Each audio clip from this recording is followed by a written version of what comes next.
Hello, Ryan here, aka Mac, and welcome. The roadmap has been updated, and although there is only one change, it is a very significant change. As always, a huge thank you to my patrons and channel members. Thank you guys so much for the support. It is truly appreciated. So, as mentioned, this fortnight there was a singular addition to the release viewer, which was a new feature for the Alpha 319 column. Now, this feature is called Tractor Beam Attach and Detach, and reads, this iteration of the Tractor Beam gameplay will add functionality to the Tractor Beam attachment of the multi-tool, allowing it to detach and attach items from ship item ports, and this can either be used for component exchange, replacement or restocking of rockets, or to scavenge other ships. So this means that in the next patch, we will literally be able to remove weapons, missiles, and components from any ship, provided it's allowed, as there will be a way to lock your exterior components and access to weapons and whatnot, so people can't take them, but then replace them with items on your own ship, or sell them.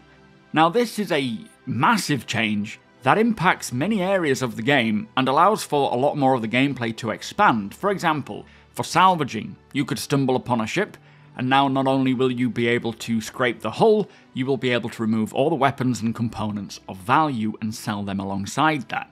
It also leads to the option of being a proper scavenger, so if you don't consider yourself a salvager, you might stumble upon a ship and just take the items and keep them for yourself or sell them on. Repair can now expand a little bit more, as CIG did mention recently, I think in the monthly report, but I can't remember, as a temporary option to get your ship back in action after suffering a soft death. There could be a potential for fitting a new power plant, for example, and then allowing you to carry on. One other option for players in regards to repair is maybe the ability to be like a roadside or space lane rescue, flying around with some extra low-end components in your hold, responding to players needing help. If they suffer a soft death or in need of a replacement part, you could fly to their location, swap it out for them, provided they pay the creds, of course. For vehicle customization, this will now be doable in the field, rather than restricted to the mobiGlas while your vehicles are in storage. So you could be on your way somewhere, you stumble upon a wreck of a ship with better weapons or a better power plant or other components. You can take them, replace your own, upgrading your ship as you're flying around. And of course, for combat, it means that we can now restock our missiles from other ships or upgrade to better weapons in the field, as mentioned before. And one big change is piracy. So now pirates will have even more reason to attack, stealing components and weapons to sell on, something to do in the verse to make money. Now, one thing I would like to know, which hopefully we will hear more about on today's episode of Inside Star Citizen, is whether the weapons and items on ships will begin to degrade, wearing down over time, as this will make this feature even more interesting, as over time we will have to swap out our items as they will be getting old. Plus it means that not all items or weapons you come across will have a value, so it might be too worn to sell on, meaning that we will need to pick and choose what to take. Now I know this is the intention in the long run, but whether it's applicable for 319 is yet to be seen. But as mentioned, today's episode of Inside Star Citizen is going to talk further about this new addition, and the show's description also states how the tractor beam will affect salvaging and mining gameplay in Alpha 319.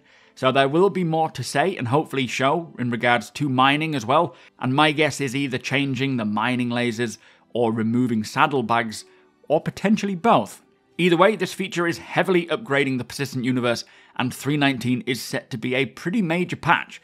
So here's hoping that they can get this 318 backend stable as soon as possible, so everyone can get in and get playing, giving us time to enjoy 318 and then 319 and beyond. Talking of which, a new hotfix patch did go out for Alpha 318 on the 21st of March, which says it brought with it fixes for players getting stuck in their seats, gas clouds causing a lot of memory leaks, fixes for multiple entity-related issues, additional logging information to help CIG track down further issues, and some inventory bug fixes as well.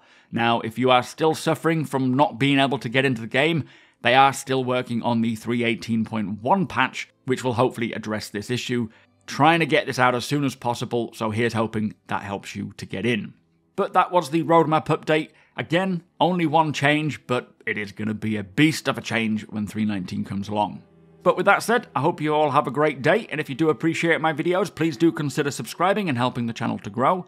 I will also be live today over at twitch.tv/SuperMacBrother.